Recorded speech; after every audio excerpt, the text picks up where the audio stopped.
मित्रों, जैसा हमको मालूम है कि दिशा की मीटिंग हर 3 महीने में हर जिले में होती है और मेंबर पार्लियामेंट के नाते जो भी एमपी जहां का होता है उसको अध्यक्षता करनी होती है। तो दोनों जिलों की आज पानीपत की और अब करनाल की दोनों मीटिंग्स हुई हैं। इस मीटिंग में हमारे जितने विधायक होते हैं अपने जिले के, जिसमें हमारे स्पीकर साहब भी हैं और सारे हमारे विधायक भी उपस्थित रहे। आज लगभग 3 घंटे ये मीटिंग चली है। 50 के आसपास मुद्दे थे। हर एक मुद्दे पर विस्तार से बात होती है।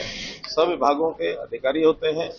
केंद्र की जो स्कीमें हैं, सेंट्रली स्पॉन्सर्ड स्कीम्स और ऐसे ही स्टेट स्पॉन्सर्ड स्कीम्स का जो अंशदान भी उसमें होता है, तो इन सब के ऊपर चर्चा होती है ताकि उसका जो पैसे का उपयोग ठीक हो जाए, उसका जो आउटपुट है, लोगों को जो लाभ है वो पूरा मिले। एक पिछले क्वार्टर की चर्चाएं होती हैं, अगला जो क्वार्टर आता है उस क्वार्टर में और कितना हम आगे बढ़ सकते हैं उस पर चर्चा होती है ताकि स्कीम को हम कैसे पूरा करें।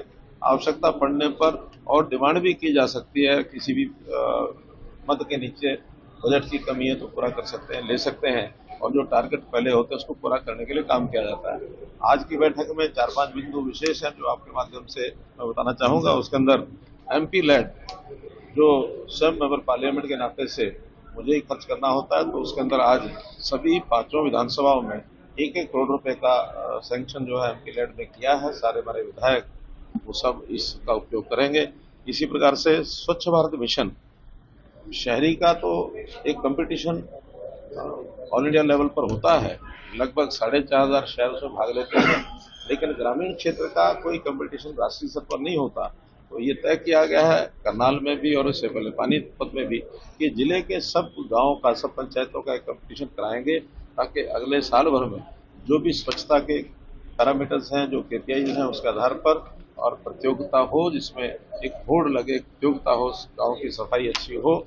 इसी प्रकार बेटी बचाओ बेटी पढ़ाओ ये भी एक बहुत महत्वपूर्ण ऐसा एक विषय है जिसकी शुरुआत प्रधानमंत्री जी ने स्वयं 2015 में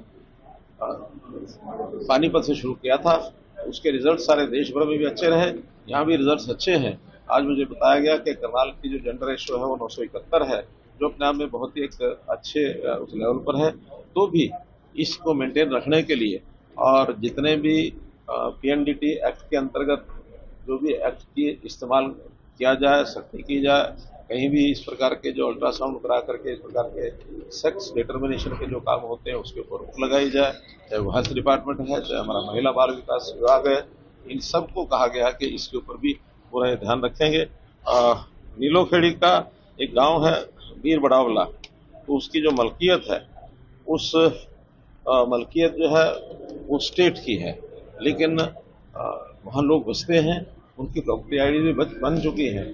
आज ये निर्देश दिया कि वो भले स्टेट की है लेकिन लोगों के कब्जे में है। जैसे हमने बाकी योजनाएं बनाई है स्वामित्व की, तो उसी के अंतर्गत वो सारे प्लॉट स्टेट को एक निवेदन किया जाए, प्रदेश को लिखा जाए कि उनके नाम वो कलेक्ट्रेट ले करके और वो प्लॉट उनके नाम कर दिए जाए। तो इस प्रकार कुल जो विषय है वो सब आपके सामने है। परिवार पहचान पत्र ये भी अपने आप में एक बड़ा कार्यक्रम है जो इस प्रदेश का एक सफल कार्यक्रम चल रहा है। इसमें आज हमने इनको कहा कि जो 1 लाख रुपए से कम जिन परिवारों की आमदन है, ऐसे परिवारों की आय बढ़ाकर इनकम 180 तक कैसे लेकर के जाए।